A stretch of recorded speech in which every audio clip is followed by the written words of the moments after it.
Aksi mulia para pemuda milenial di Kota Makassar bisa menjadi contoh. Mereka secara sukarela menjadi pendonor demi membantu kebutuhan darah di Kota Daeng. Donor darah bagi para pemuda ini dilakukan melalui gerakan milenial berdonor.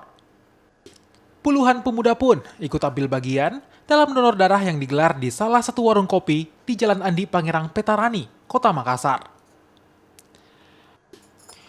Para pemuda ini umumnya merupakan pendonor pemula yang masih berusia 18 hingga 19 tahun. Mereka tergerak untuk membantu, apalagi di masa pandemi ketersediaan darah sangat minim. Ini adalah peran nyata millennials untuk menjadi pahlawan kemanusiaan. Semoga ini menginspirasi dan menyebar energi positifnya, energi baiknya kepada seluruh masyarakat.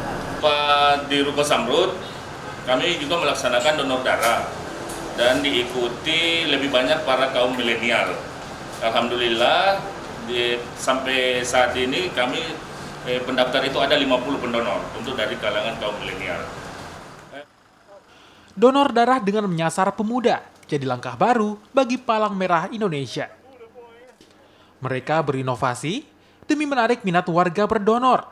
Apalagi kini, stok darah di Makassar alami penurunan tajam sejak pandemi COVID-19 menerjang. Nila Rustam, Kompas TV, Makassar, Sulawesi Selatan.